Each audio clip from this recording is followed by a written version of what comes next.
about that, ladies and gentlemen. I got caught at that stage really quick. That's my cue. Well, I just want to say thank you guys for coming down to tonight's show. It's a fun experience, yeah? Yeah. It's something totally new. We've done it before, but you know, COVID. So it's like 3 years later, we get to do it again. So I really hope you're enjoying yourself tonight. Each episode is only 20 minutes long. Okay, so if you need the restroom and you can hold it, that'd be best. If you do have to go, though, be careful. It's super dark making your way. And all the restaurants are at the top of the house, okay? They're all the way where you came in. Okay, men's and women's are up there. Oh, they told me from La Dulce Vida is who supplied our wonderful food for tonight. Isn't it wonderful? The salad. So far, so good. They say if you come to the restaurant and mention La Jolla High School, you'll get 20% off your meal. That's not bad. That's not bad. All right. Okay, so we hope you join us for the Breakfast Club, an adaptation of the movie that will be held in our library. It'll be interesting in January. And then also the musical this year will be Beauty and the Beast, but it goes later. It goes in May. So I hope to see you all then. Thank you and enjoy the show.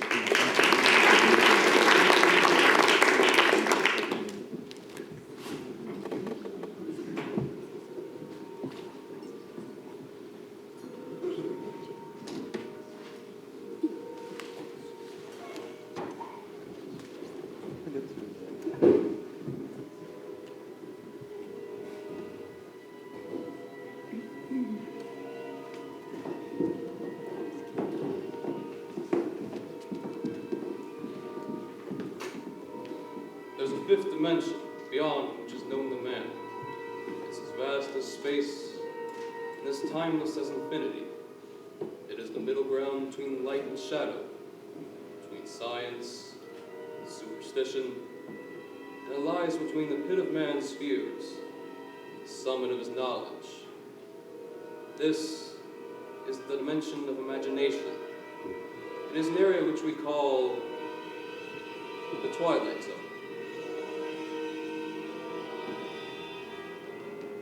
Maple Street, USA.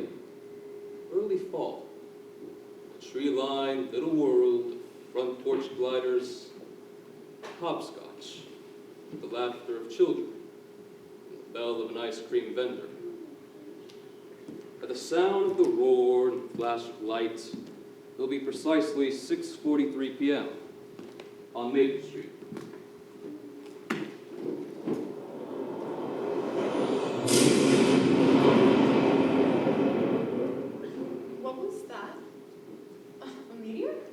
That's what it looked like. I didn't hear any crash, though. Did you? No, I didn't hear anything except the roar. Stevie, what was that? I guess it was a meteor. It came awful close, didn't it? Too close for my money. Much too close. Maple Street, 6:44 p.m. on a late October evening. Maple Street, in the last calm and reflective moments before the monsters came. I can't get the operator. I can't ever get the operator. There's something wrong with the phone. Stevie, the power's off. I had soup on the stove. The stove just stopped working. Same thing over here. I can't get anybody on the phone either. It seems to be dead. Electricity's off.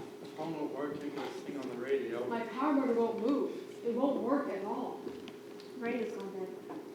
I'll cut through the backyard and see if the power's still on the street. I'll be right back.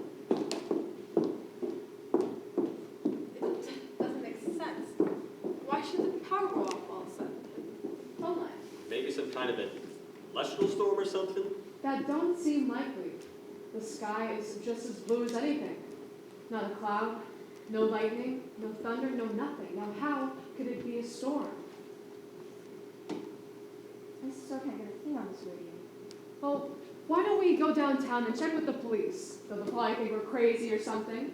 A little power failure, right away we get all flustered and everything, right? It isn't just the power failure, Charlie. If it was, we'd still be able to get a broadcast on the portable. You know what? I'll run downtown. We'll get this all straight. Yeah. We'll get stuff. Yeah, what was the first day? It's easy, I think.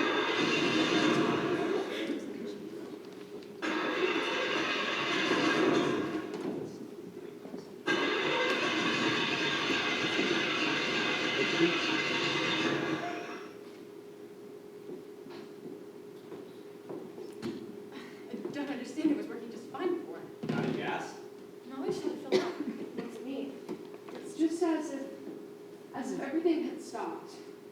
We better walk downtown. The two of us can go try. Couldn't be a meteor. A meteor can do this. Miss Brand, you better not. Why not? They don't want you to. Who doesn't want us to? Them? Them? Who are them? Whoever was in that thing that came by overhead. What? Whoever was in that thing that came by. They don't want us to leave here. What do you mean? What are you talking about? They don't want us to leave here. That's why they're shutting everything off. What makes you say that, kid? Whatever gave you that idea? Isn't that just the craziest thing you've ever heard? No! It's always that way. Every story that I've read about you landing from outer space. From outer space.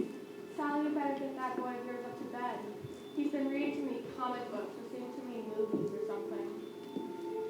Come over here and stop that kind of talk, would you? Go ahead, Tommy. And we'll be right back. You'll see. That wasn't any ship or anything like it. It was just a meteor or something. I please not. I thought it did have something to do with all this power failure and the rest of it, but meteors can do some crazy things, like sunspots. Sure, that's the kind of thing. Like sunspots. They raise Kane with radio session here all over the world, and with this thing being so close, why, there's no telling what this stuff can do. So yeah, go ahead, Charlie. You and Ziggy go on into town and see if that isn't what's causing it all. Miss Brand! Please don't leave here. You might not be able to get to town. That was the way the story. Nobody can leave. Nobody Except who? except for the people they sent down ahead of them. They look just like humans. And it wasn't until the ship that landed that. Tommy, please, son, honey, don't talk that way. That kid shouldn't talk that way, and we shouldn't stand here listening to him. Why, this is the craziest thing I ever heard of. I mean, the kid tells us a comic book plot, and here we stand listening. Okay, look, I'm gonna go try to start my car. All right. Go ahead, Tommy. What kind of story was this? What about the people that they sent out? That's the way they prepared things for landing. They sent out 4 people.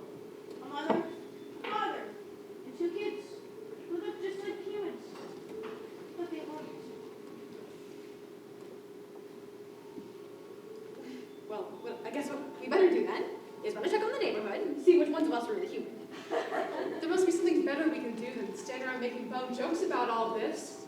Well, I wonder if Lowell Street has the same problem we've got, but where's Pam Van Horn anyway? Didn't she get back yet?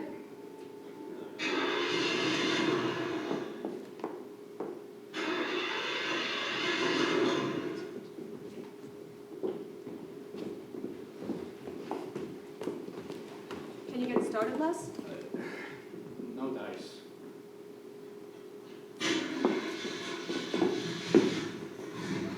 He got his car started somehow. Come and just up and started like that. All by itself. He was anywhere near it. It just started all by itself. And he never did come out to look at that thing that came by overhead. He wasn't even interested. Why? Why did he come out the rest of us to look? He was always an oddball. Him and his whole family. Real oddball. What do you say we go ask him? Wait a minute. Wait a minute. Let's not be a mob. I don't know what to say. I mean, I went to start the car and it would start. You saw me, all you saw me. I don't understand. I just don't understand what is happening. Maybe you better tell us. Nothing to work on this street. Nothing. No lights, no power, no radio. Nothing except one car. Yours. Okay, wait a minute now. You keep your distance, all of you. Okay, so yes, my car started all by itself. I admit that's a strange thing, but does that make me some kind of criminal or something? I don't know why the car started by itself. It just did. We're all on a monster kick, Les. Seems that the general impression holds that maybe one family isn't what we think they are. Monsters from outer space or something different from us. Fifth colonists from the vast beyond. You know anybody that might fit that description around here on Maple Street? What is this? Some kind of gag? Is this some kind of practical joke? No, I guess that's supposed to incriminate me, huh? I mean, the car started by on and off. I mean, that really does it for you, doesn't it?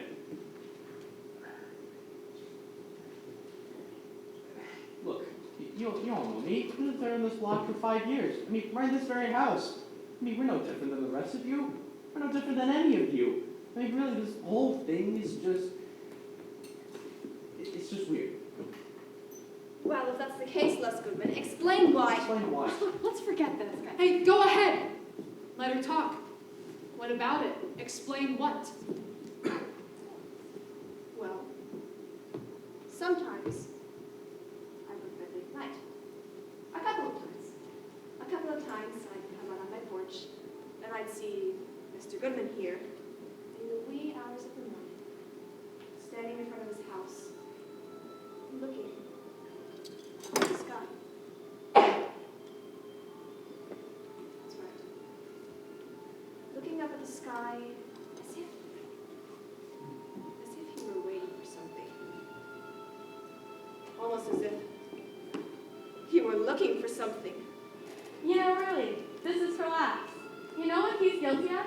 He's guilty of insomnia. Now, what's the penalty for insomnia? You hear what she said? It was insomnia. It was insomnia! You fools.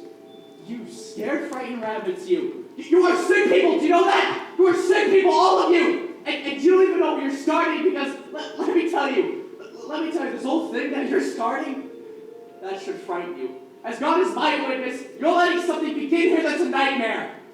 It just doesn't seem right, though. Keeping watch on them. But he's right when he said he was one of our neighbors. I've known Ethel Goodman ever since they moved in. We've been good friends. But that don't prove a thing. Any guy who'd spend his time looking up at the sky early in the morning, well, there's something wrong with that kind of a person. There's something that ain't legitimate. Maybe in normal circumstances we could let this slide, but these aren't normal circumstances. Why, look at this street. It's completely empty. Why, it's like going back into the Dark Ages or something. Look. Let me talk to you. You stay right where you are, Stevie. We don't want any trouble. But if any one of you sets foot on my porch, that's what they're gonna get is trouble. I already explained to you people, I don't sleep very well at night sometimes. I get up and I take a walk and I look up at the sky. I look up at the stars. That's exactly what he does. Why, this whole thing, it's some kind of madness or something. That's exactly what it is. Some kind of madness. Hey, you best watch who you're seen with, Stevie. Until we get this straightened out, you ain't exactly above suspicion yourself. Or you, Charlie. Or any of us at Siege. From 8 on up. Well, what I'd like to know is, what are we going to do about it? Just stand around here all night? Well, there's nothing else we can do. One of you will tip your hand. You've got it. There's something you could do, Charlie. You could go home and keep your mouth shut. You could quit strutting around like a self-appointed hanging judge and just climb into bed and forget it. You sound anxious to have that happen, Stevie. I think we better keep an eye on you too, huh? I think everything might as well come out now. Your sister's done plenty of talking, Stevie, about how odd you are. Go ahead. Tell us what she said. Go ahead. What's my sister said? Let's get it all out. Let's pick out every idiosyncrasy of every single man, woman, and child on the street. And then we may as well set up a kind of case report. How about firing squad at dawn, Charlie? Get rid of the suspects, narrow them down, make it easier for you. There's no need to get so upset, Stevie. It's just that, Myra's talked about how there's been some nights where you spend hours down in your basement working on some kind of radio or something. None of us have ever seen that radio. Go ahead, Stevie. What kind of radio set you working on, huh? I never seen it. Neither has anyone else. Who do you talk to on that radio set? Who talks to you? I'm surprised at you, Charlie. How come you're so dense all of a sudden? Who did I talk to? I talked to monsters from outer space. I talked to three-headed green men fly over here in what look like meteors. Stevie, please. It's just a ham radio set. That's all. I bought her a book on it myself. It's just a ham radio set. A lot of people have them. I can show it to you. It's right down in the basement. Show them. If they want to look inside our house, let them get a search warrant. Look, buddy, you can't afford Charlie, to... so tell me what I can afford. And stop telling me who's dangerous and who isn't, and who's safe and who's a menace. And everything too. All of you. You're standing here, all set to crucify, all set to find a scapegoat, all desperate to point some kind of a finger at a neighbor. Well, now look, friends. The only thing that's going to happen is that we're going to eat each other up alive. It's not the only thing that can happen to us.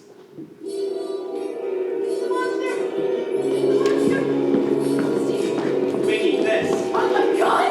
What are you doing with this water? Okay, no more talk, Stevie! You're gonna talk us into a grave! You know who's ever out there walk right over us, wouldn't ya? Well, some of us won't!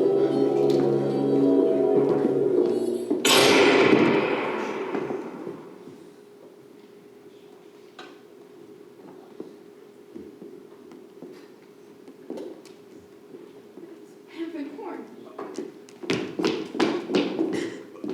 Pep Horn. She was just on yours. That's flop to see if the power was on. You killed her, Charlie. You shot her dead. But I didn't know who she was. I certainly didn't know who she was. She goes walking out of the darkness. How was I supposed to know who she was? Oh, Stevie, you know why I shot? How was I supposed to know she wasn't a monster or something? Look, we're all scared of the same thing. I was just trying to protect my home. That's all. Look, all of you. That's all I was trying to do. I didn't know it was somebody we knew. I didn't know. Charlie, the lights just went on in your house. Why did the lights just go on? What about it, Charlie? How come you're the owner of the lights now? That's what I'd like to know. You were so quick to kill, Charlie. You were so quick to tell us what we had to be careful of. But maybe you had to kill. Maybe Panda was trying to tell us something. Maybe she found out something and found out who there was amongst us that we should watch out for! No, it's nothing of the sort. I don't know why the lights are on. I swear to you I don't. Somebody's pulling a gag or something. A gag? A gag? Charlie, there's a dead woman on the sidewalk and you killed her! Does this look like a gag to you? No, please. Wait, look, I swear to you, it isn't me. I swear to you, it isn't me. But I do know who it is. I swear to you, I do know who it is. I know who the monster is here. I know who it is that doesn't belong. I swear to you, I know. Well, then go on. Come on, Charlie. Come on. Who is it, Charlie? Tell us. All right, Charlie, let's hear it. It's Go ahead, Charlie. Tell us. It's the kid. It's Tommy. He's the one. What? No, that's crazy. You can't say that. He's just a little boy. But he knew. Well, he was the only one who knew. Well, how did he know? Well, how could he have known? Hold on, what about Goodman's car? It was Charlie because they had horn. But it was the kid who knew it was going to happen the whole time. Well, he was the one who knew. Have you all gone crazy? Stevie. No,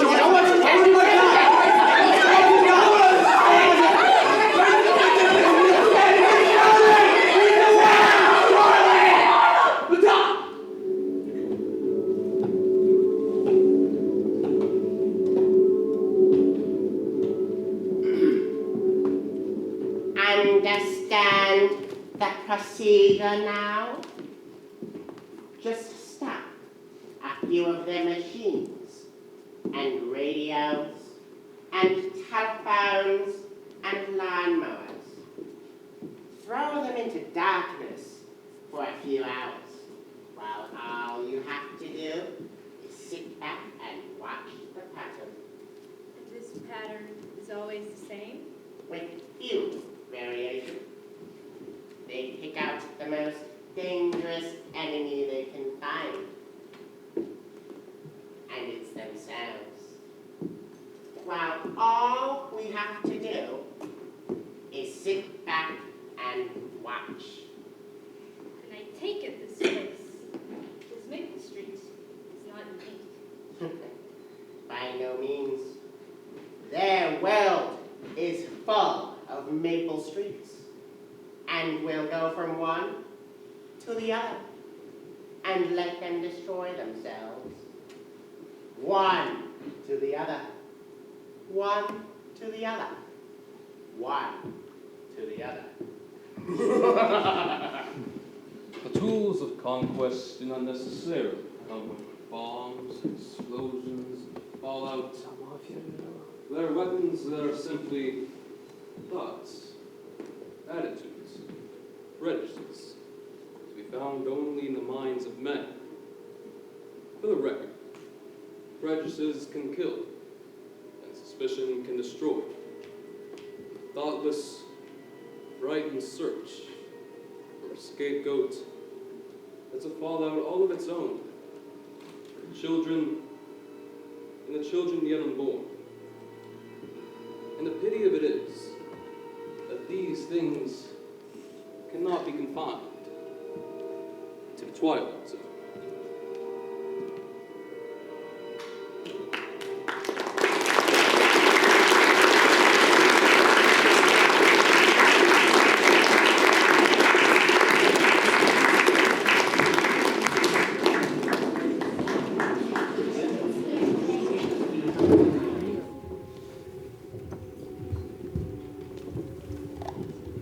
Witness, if you will, a dungeon made out of mountains, salt flats, and sand that stretches to infinity. The dungeon has an inmate, James A. Corey. And this is his residence, a metal shack, an old touring car that squats in the sun and goes nowhere, where there's nowhere to go. For the record, let it be known that James A. Corey is a convicted criminal, placed in solitary confinement. Confinement in this case stretches as far as the eye can see, because this particular dungeon is on an asteroid 9 million miles away from the Earth. Now witness, if you will, a man's mind and body shriveled in the sun. A man dying from loneliness.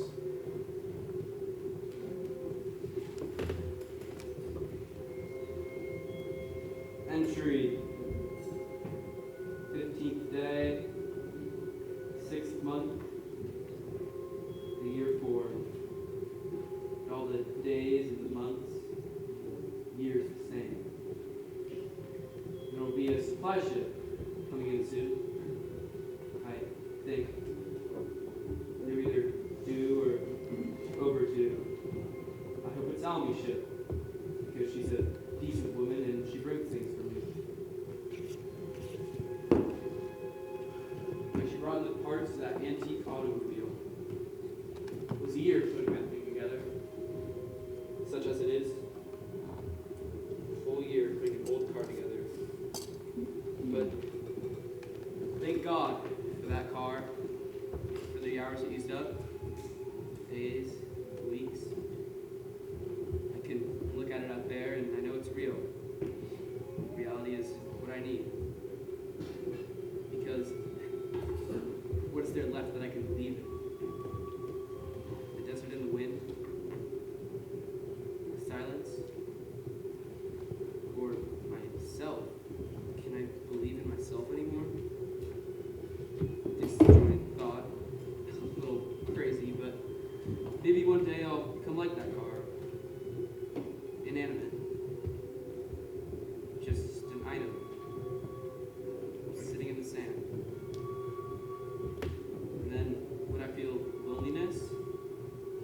Would I feel misery? I wonder.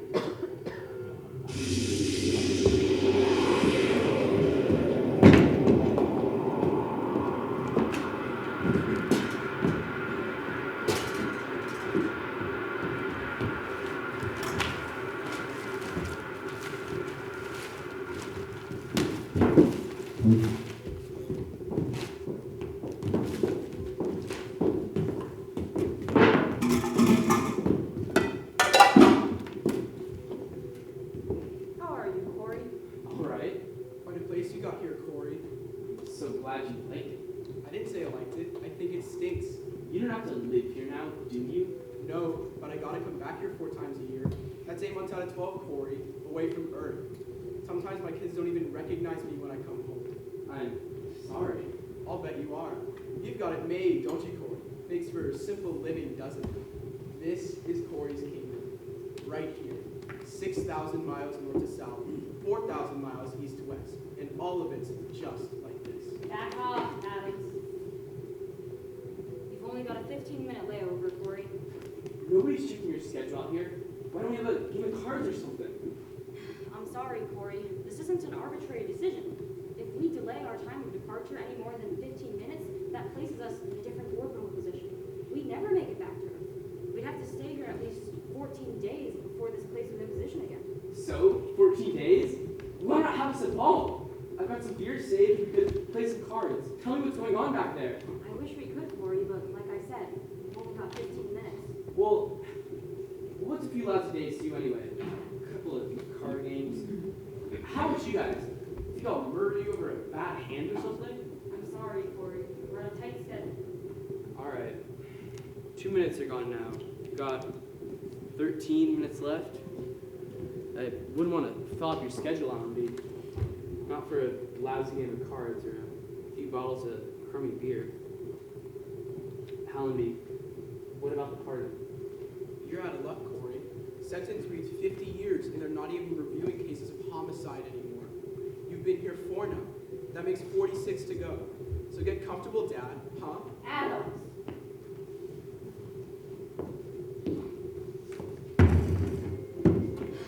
I'm sorry, Corey. Unfortunately, we don't make the rules. All we do is deliver your supplies and pass on information. I told you last time, there's been a lot of pressure back home about this kind of punishment. There are a whole lot of people who think it's unnecessarily cruel. Well, who knows what the next couple of years will bring? They may change their minds, alter the law, imprison you back on Earth like the old days. Allenby, I have to tell you something. Every morning, when I get up, I tell myself that this is it. This is my last day of sanity. I won't be able to live another day of this loneliness. By noon, when I can't keep my fingers still, and the inside of my mouth tastes like gunpowder and burnt copper. Deep inside my gut, I've got this ache that just won't go away. It seems to be crawling all over the inside of me, prickling at me, tearing little chunks out of me. And then I tell myself I've got to hold out for another day. Just another day! I can't keep doing that day after day for the next 46 years. I'll lose my mind down to me. You're breaking my heart. Easy, Corey. Easy. I wouldn't worry about going off my rocker, Corey. It's already happening. Stir crazy, they used to call it. Well, that's what you are now. Stir crazy. Back off, Adams. You and Carstairs go get the supplies. Bring them back here. Mr. Corey have a broken leg or something? Go ahead. Do as I tell you. The big crate with the red tag, handle that one then. How about this buggy there? Some of the stuff's heavy. It isn't running today. It isn't running today. What's the matter, Corey? Use it too much, do you? You know, there's so many places a guy could go out here. There's a country club over the mountain there, the seashore over that way, and a drive-in theater. That's some place around here, isn't it, Corey? Knock it off, Adams. Go get the stuff.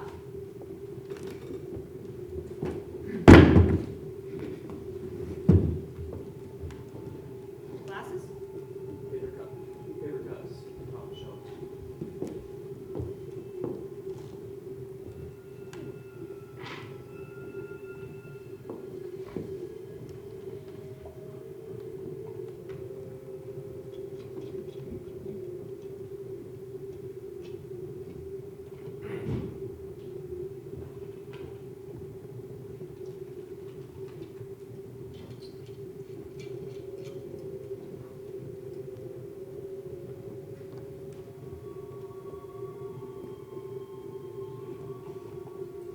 Got some more on board. They'll be bringing it over.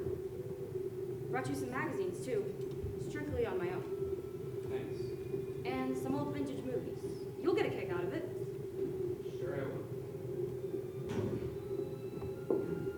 I brought you something else, Corey. It would mean my job if they suspected. It would be my neck if they found out, for sure. Look, Allenby, I don't want gifts now. I want tidbits. It makes me feel like an animal in a cage. There's a nice little lady I can also throw peanuts at me. A pardon, Allenby. That's the only gift I want. I'm not a murderer. I killed in self-defense. A lot of people believe me, and it happens to be the truth. I killed in self-defense. I know, Corey. I know all about it. I doubt if it'll be much consolation to you, but it's not easy handling this kind of assignment.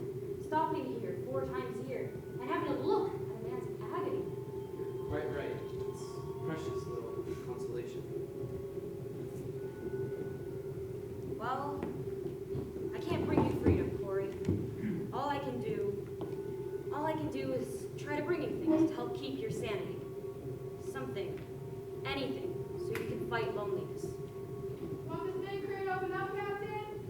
yet. Give us some time. I'll be ready in a minute. I'll wait. What's the present?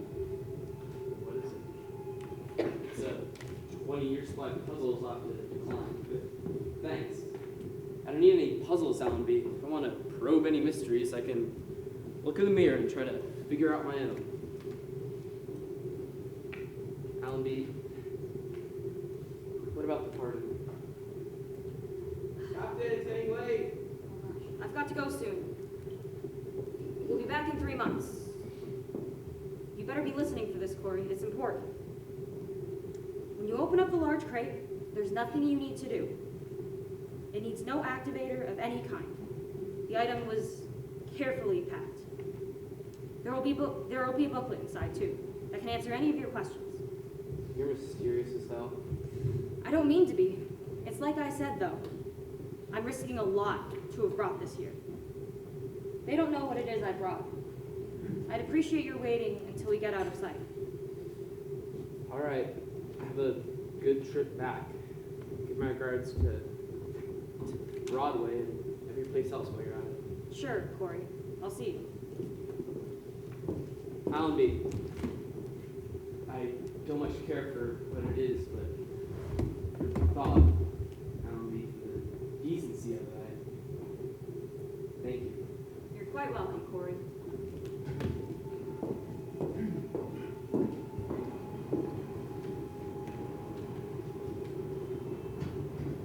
Careful, careful.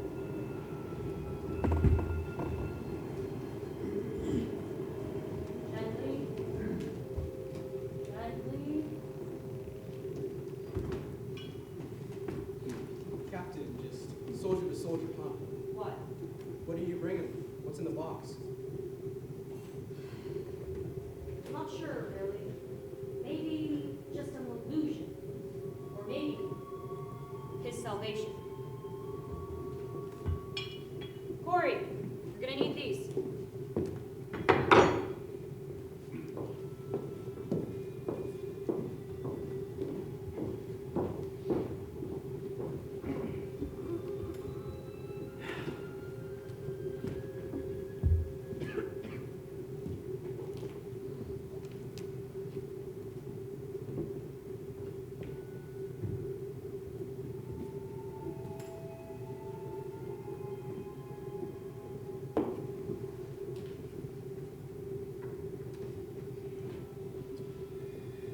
You are now the proud owner of a robot built in the form of a woman.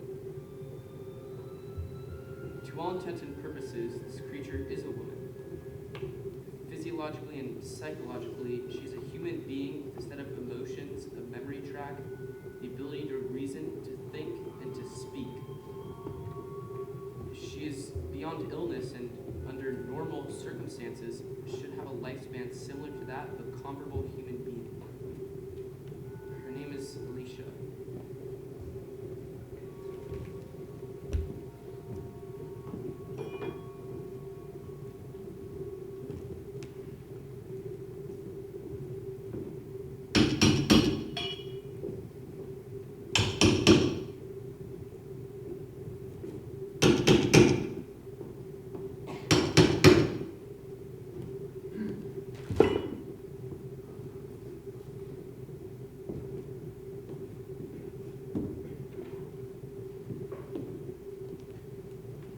My name is Alicia.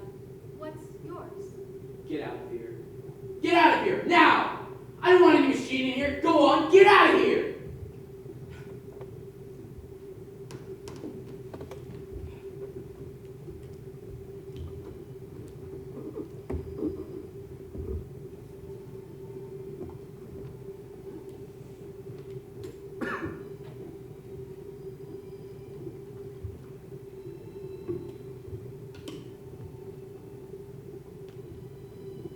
Well, I brought you some water. Where shall I put it?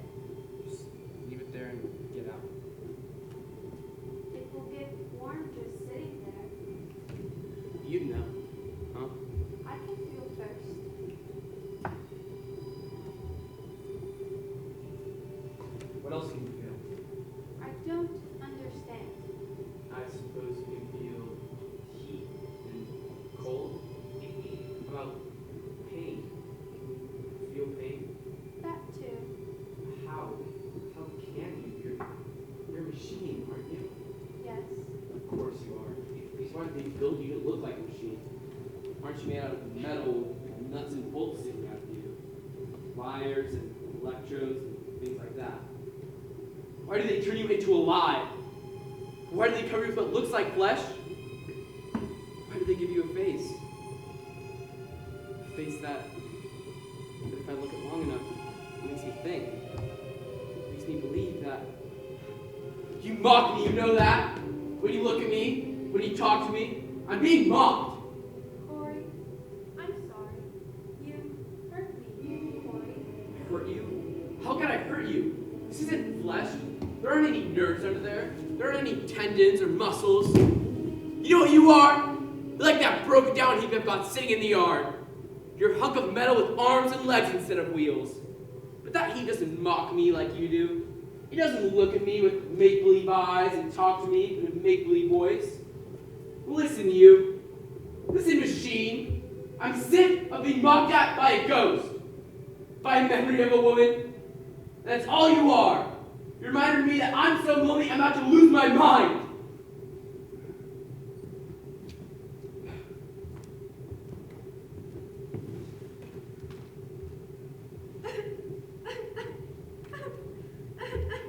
You can cry, too. When I'm sad, and I can feel lonely, just like you. I'm gonna make my dinner. Do you eat? Yes.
Alicia has been with me now for 11 months. Twice when Alanis brought the ship and supplies, I've hidden her so that the others wouldn't see her. I've seen the question in Alanis' eyes each time. It's a question I have myself. It's difficult to write down what's been the sum total of this very strange and bizarre relationship. Is it man and woman? Or man and machine? There are times, even when I know that Alicia's just an extension of me, I hear my words coming from her, my emotions.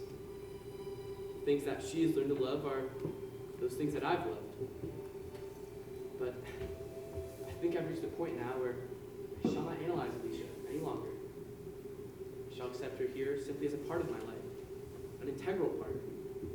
Because I'm not lonely any longer. Each day can now be lived with. I love Alicia. Nothing else matters.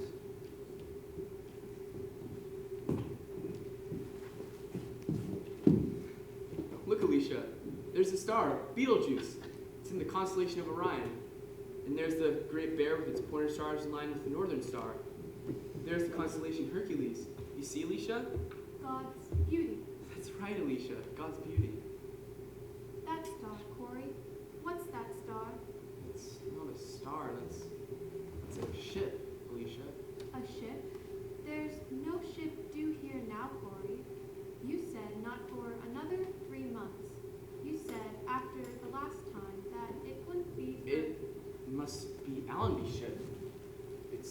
one that ever comes this close. They stop at other asteroids and come here.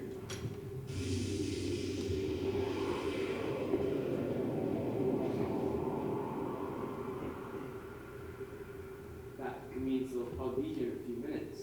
I wonder why. What's it mean? Soon. Very soon we'll find out. Come on, let's get ready.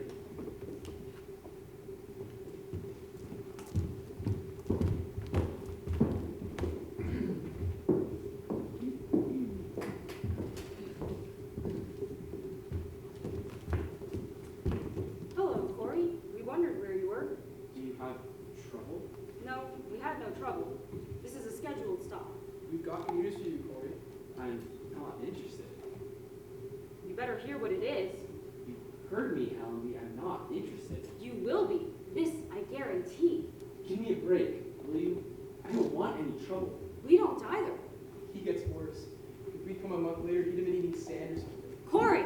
Corey! It's this way, Corey. All the sentences have been reviewed. They've given you a pardon. We're to take you back home on the ship, but we've got to take off in exactly 20 minutes. We can't wait any longer. We've been dodging meteor storms all the way out. We're almost out of fuel. Any longer than 20 minutes, we'll have passed the point of departure. And then I don't think we'd ever make it. Wait a minute, Allenby. Just wait a minute. What did you say? What did you just say about A pardon. But it won't do any of us any good unless you get your stuff together and get ready to move, Corey. We've picked up 7 other men off asteroids, and we've only got room for about 15 pounds of stuff. So you better pick up what you need in a hurry and leave the rest of it behind. Such as it is. stuff? My stuff? I don't even have 15 pounds of stuff. I've got this shirt, pencil, ledger book, pair of boots. The car you can keep here. That'll be for the next war devil. There won't be any next war devil. There won't be any more exiles, Corey. This was the last time. Good. Wonderful. Thank God for that. We'll let it rest here then. The farthest auto graveyard in the universe. Alicia and I will wave to it as we leave. We'll just look out a porthole and throw it a kiss goodbye. The car, the shack, the salt lakes, the range, the whole works. Alicia and I will just... Who? Who, Corey? Oh my dear God, I forgot her. Allenby. Allenby, it's Alicia. He's out of his mind. Who's Alicia, Corey? Who's Alicia? Adams, you idiot! Who's Alicia? You brought her here! You brought her here in a box! She's a woman! A robot, but closer to a woman. She's kept me alive, Allenby, I swear to you. If it weren't for her... What's the matter? You worried about Alicia? You needn't be, she's harmless. I tell you, she's just like a woman. She's kind and gentle. Without her, Allenby, I tell you, without her, I'd have been finished. I'd have given up.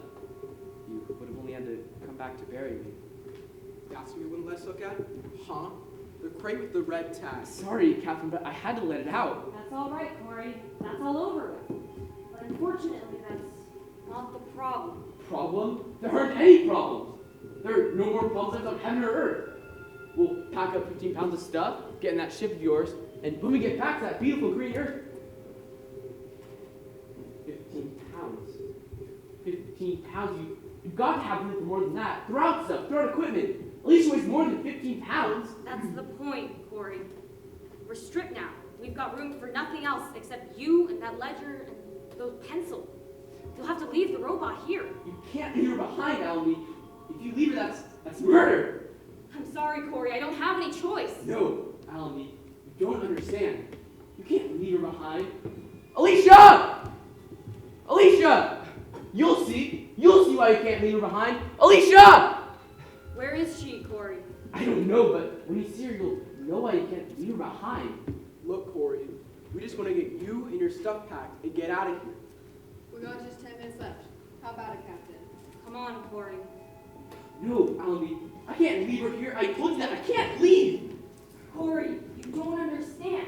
This is our last trip here. This is anyone's last trip here. This is off the route now.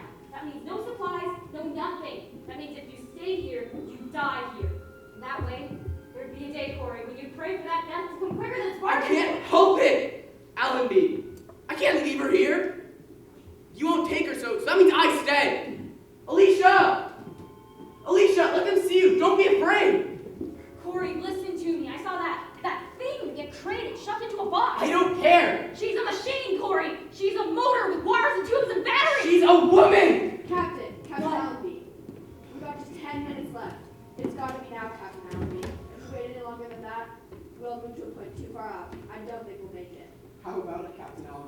Just leave him here. We can't leave him here. Sick, mad, or half alive. We've got to bring him back. Those are the orders. Now, it isn't just you, Corey. Now it's all of us. So that means we can't talk anymore. And we can't argue with you. We simply just have to take you. Get off! Alicia! Alicia, talk to them! Tell them you're a woman! Corey, you're not making any sense. Listen to reason, Corey. Corey, I'm here. Corey. I'm sorry, Corey. No, Allie, no! You're leaving me in! Corey! Alicia! Alicia! Corey. Corey. I love you. Corey. Alicia. It's gotta be now, Captain Allenby. It will be now. Go to the ship and prepare for takeoff. Come on, Corey. It's time to go home. It's all behind you now, Corey. Like a bad dream. A nightmare. And when you wake up, you'll be on Earth. You'll be home.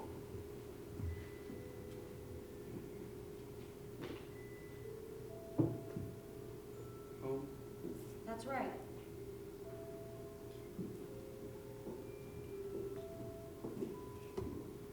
All you're leaving behind, Corey, is loneliness. Loneliness.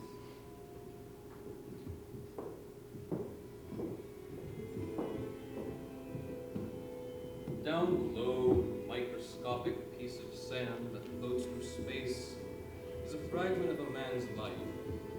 It left a rust as the place he lived in, and the machines he used.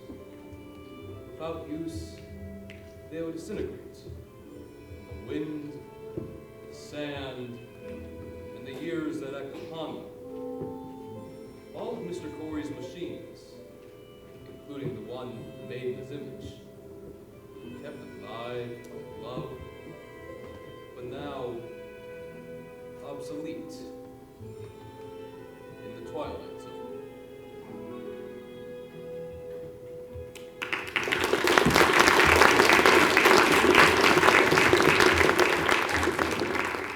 Sleeping medicine, honey. Is it night already? It's 9:30. What about the day? What about it? Was it a beautiful day? Was the sun out? Was it warm? Kind of warm. Clouds. Were there clouds in the sky? I suppose there were. Never was much for staring up at the sky all the time. I used to look up at the clouds a lot. If you stare at them long enough, they become things. Do you know what I mean? Ships, pastoral seeds, people, anything you want really, if you look at them long enough. Time to take your temperature now. Just one other thing. Well, When will they take the bandages off? How long? when they decide whether they can fix up your face or not. Oh. I guess it's pretty bad, isn't it? I've seen worse. But it's pretty bad, isn't it? I know it's pretty bad. Ever since I can remember. Ever since I was a little girl, people have turned away from me. The very first thing I can remember is a little child screaming when she looked at me. I never wanted to be beautiful. I never wanted to look like a painting. I never even wanted to be loved. I just wanted people not to scream when they looked at me. When, nurse? When will they take the bandages off this time? Maybe tomorrow, maybe the next day. You've been waiting so long now, it really doesn't make too much difference whether it's 2 days or weeks. Now does it?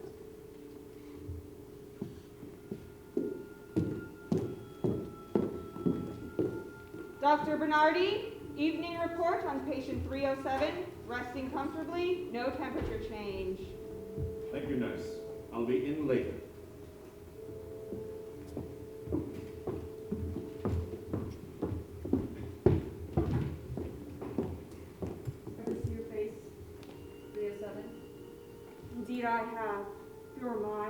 I'd bury myself in a grave someplace.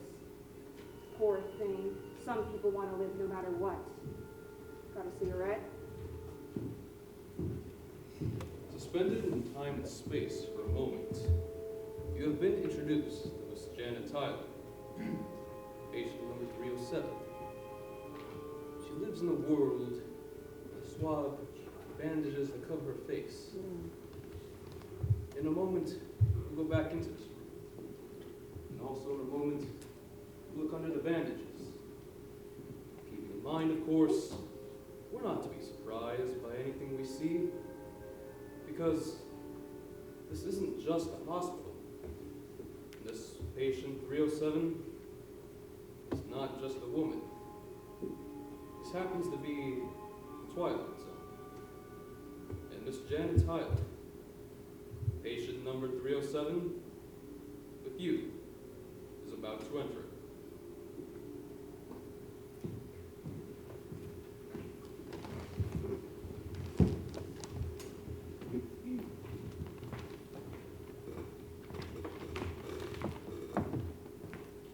Come back about 11, nurse. Give her the usual sedative. All right, doctor.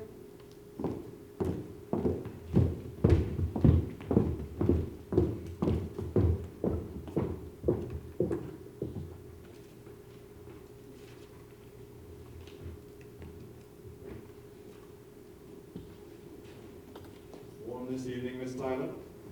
I thought it was. I couldn't be sure though. Very warm. You can take my word for it. I'll have those bandages off you very shortly. I expect you're uncomfortable. I'm used to bandages on my face. I have no doubts. This is your ninth visit here? Is it the ninth? 11.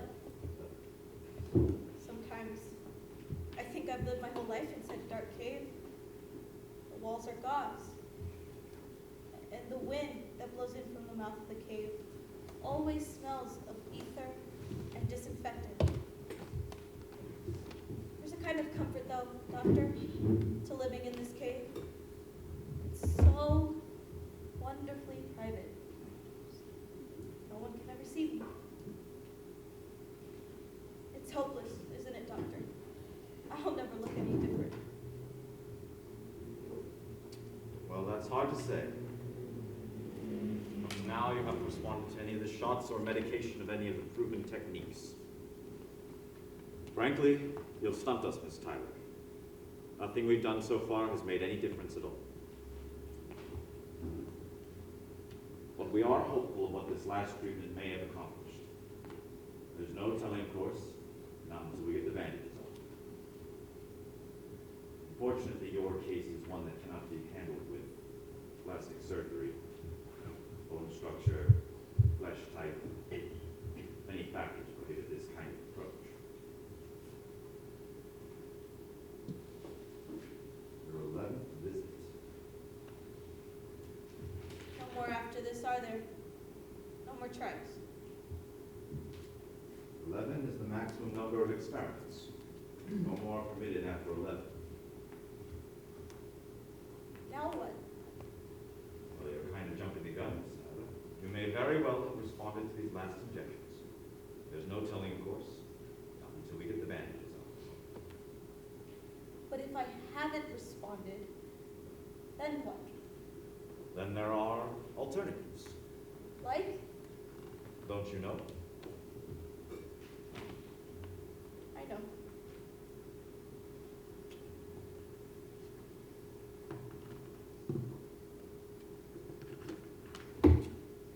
You realize, of course, Miss Tyler, why these procedures are in effect.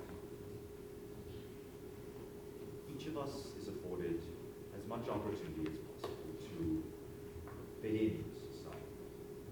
In your case, the time, the money, the effort expended to make you look. To make me look like what? Normal, the way you'd like to look. Doctor? May I walk outdoors? May I sit out on the lawn? Just for a little while? Just to smell the flowers? Just to just to feel the air, just for, to make believe, doctor, to make believe that I am normal. If I sit outside in the darkness, then I know the whole world is dark. I'm more a part of it that way. Not just one grotesque, ugly, deformed woman with a bandage around her face with a special darkness that belongs to her. I want to belong. I want to be like other people. Please help me, doctor. Please help me. You're not alone, Miss Tyler. You are hardly alone. There are many others who share your misfortune. People who look much as you do. One of the alternatives, should this treatment prove unsuccessful, is to simply allow you to move into an area in which people of your own kind have been congregated. People of my own kind? Congregated, doctor? You mean congregated? You mean segregated? You mean imprisoned? You're talking about a ghetto now. A ghetto designed for freaks. Miss Tyler, please. The state is not sympathetic. Your presence here in this hospital attests to it. It's doing all it can for you. Frankly, Miss Tyler, you're not being rational. You can't expect to live any kind of life. You can't expect to live any kind of life amongst normal. I could try. I could wear a mask over this bandage. I wouldn't bother anyone. I'd just go my own way. I'd take a job. Any job. Who are you people anyway? What is this state? Who makes up all the rules and the statutes and the traditions that people who are different have to stay away from other people who are normal? The state isn't God, doctor. Miss Tyler, please. The state is not God. It hasn't the right to penalize people for an accident of birth. It hasn't the right to make ugliness a crime. Miss Tyler, I must ask you to stop this kind of talk immediately. Now, Miss Tyler, now.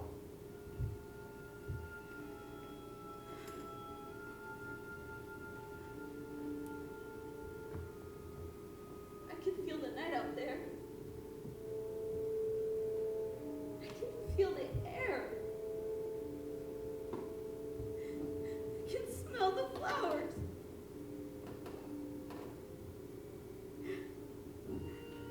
Please, take this off of me. Doctor, please. Nurse. Take this off of me. Take this off of me! Nurse. Doctor, Get please in. take this off of me! I can't Give take this it woman anymore! another I sedative. can't take it! Please Something to put take this this off of me! Please, just let me go! Please, no!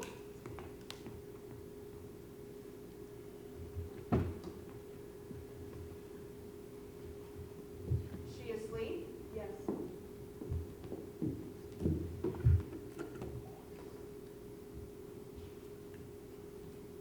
Doctor's decided to remove the bandages.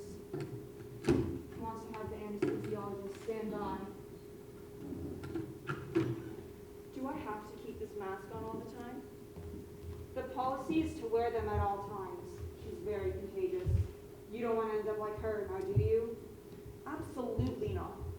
Of course, it's not for me to say, but I think they spend an awful lot of time and trouble on some of these face cases, these throwbacks. Why not just ship them out in the beginning? Is that what you want? If it were you? I'll tell the anesthesiologist he might be wanted for 307. She might get violent. Leader speaking tonight goes on right now.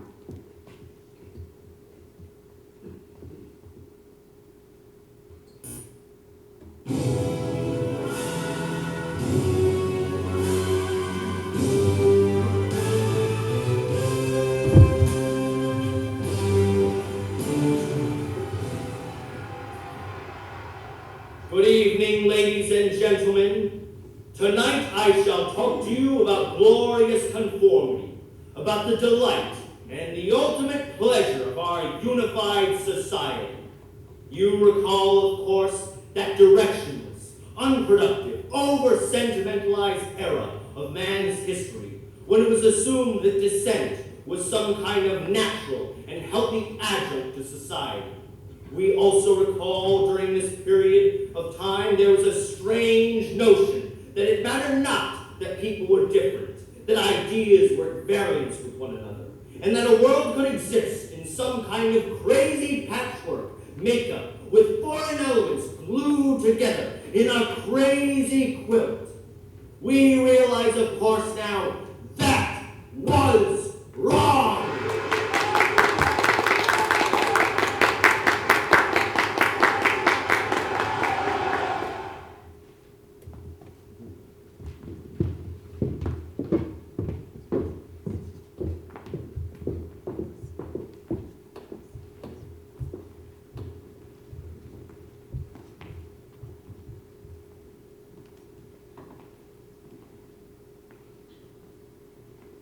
Now, Miss Tyler, I must insist that you promise to remain rational.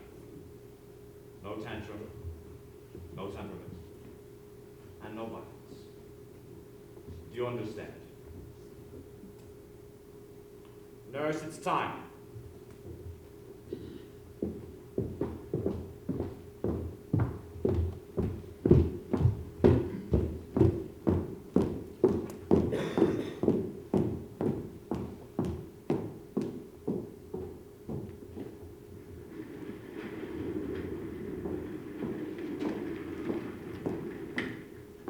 I'm going to tell you precisely what I'm going to do. I'm going to cut the bandage at a point on the left side of your head. I'll start to unwind the bandage very gradually. The process has to be slow so that you can become accustomed to light. As you know, the injections may have had an effect on your vision. Now, as I unwrap, I want you to describe to me the different shadings of light as you perceive it, as each layer of the bandage comes off. All right. Now, if you make any movement, or if you start getting emotional, Miss Tyler, I'm going to have the nurses hold you down and have the anesthesiologist put you under sedation. Is that understood? I promise I won't. All right.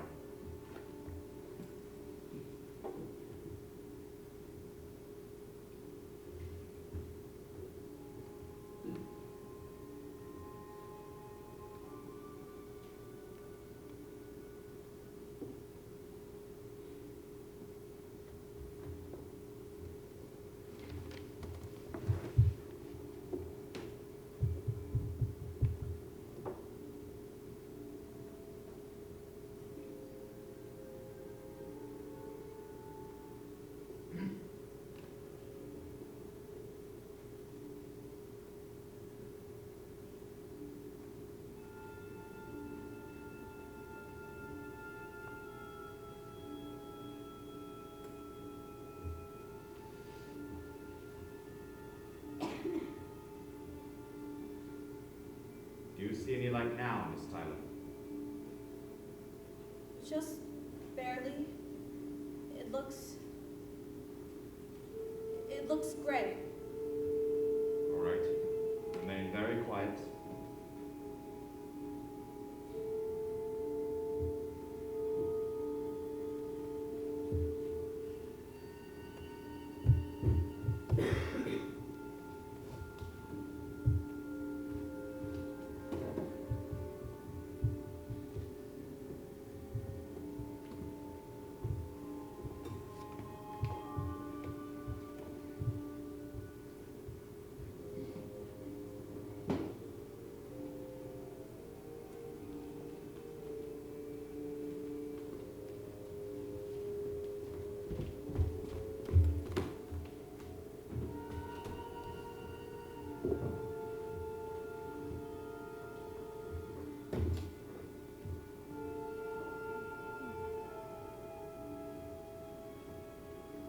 Now, Miss Tyler?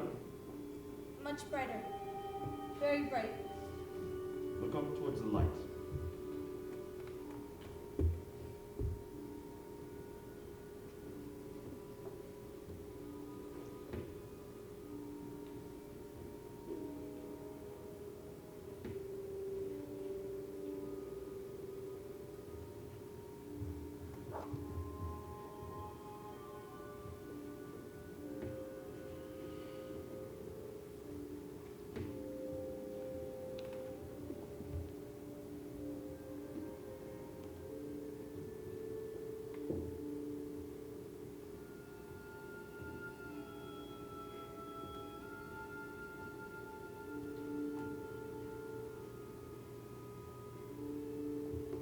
How about now, Miss Tyler?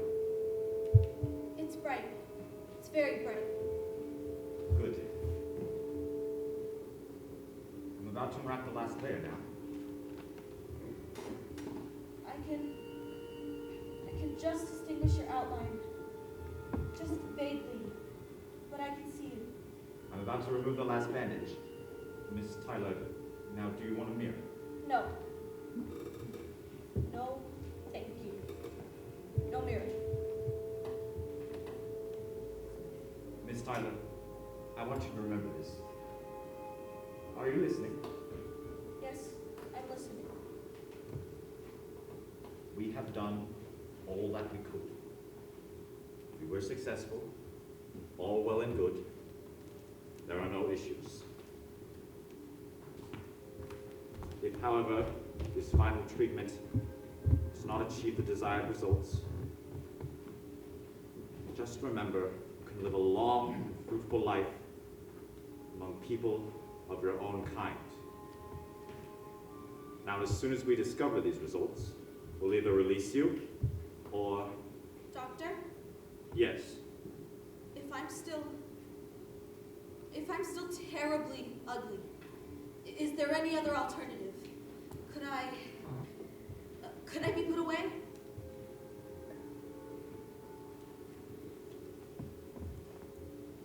Under certain circumstances, Miss Tyler,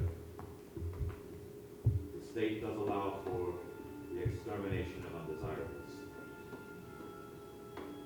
There are many factors to be considered. Will that bear on the decision? Considering your age, general physical condition, I doubt we can permit anything but your transfer to a communal group with people with your disability. You'll make me go then? That will probably be the case. All right, Miss Tyler. Remain very quiet. And please, keep your eyes open.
All right, Miss Tyler. I'm about to remove the last bandage. I wish you every sincerest good luck.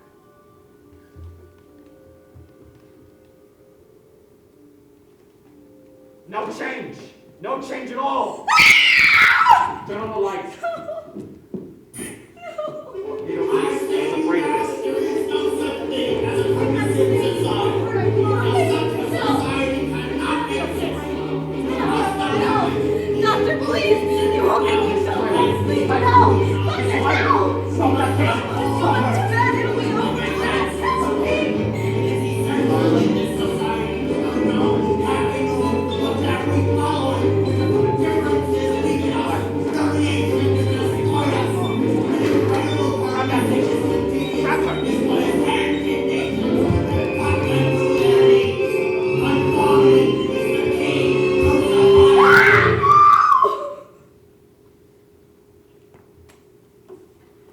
Don't be afraid, Miss Tyler. This is a representative of the group you're to live with. Oddly enough, you've come right to it. Come on now, we won't hurt you.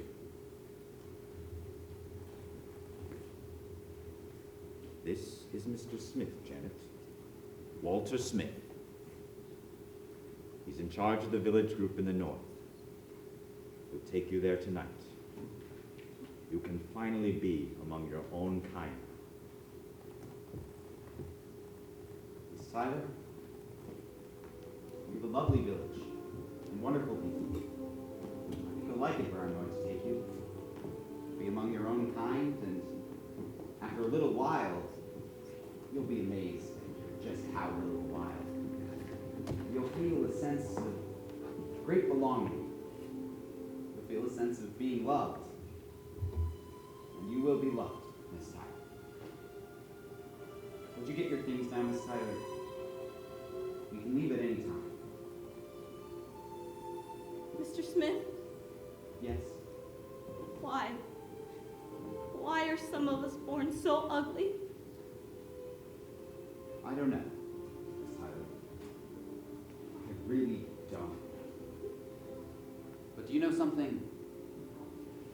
It doesn't really matter. There's an old saying, a very, very old saying. Beauty is in the eye of the beholder. When we go to the village, keep that in mind. Say it over and over again in your head. Beauty is in the eye of the beholder. All right, come on. Get your things. We'll leave.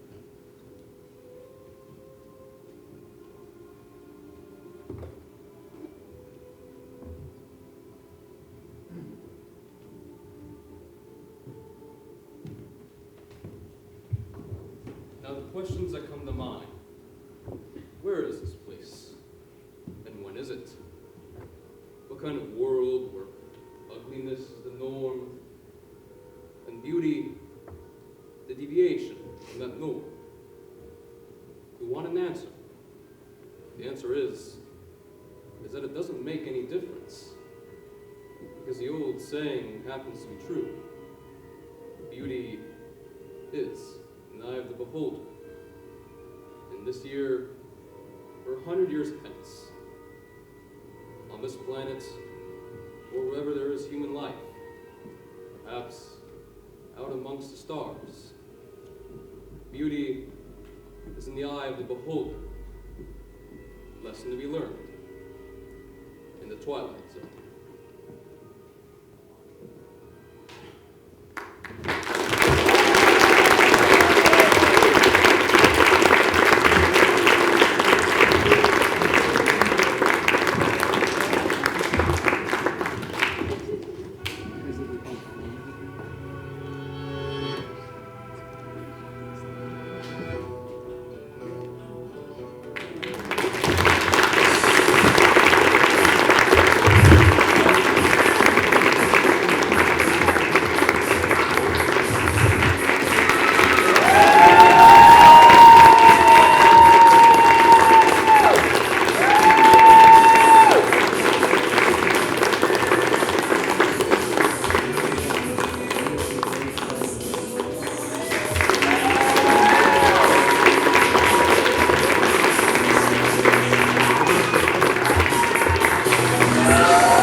way, there will be posters for you to donate if you wish to do so.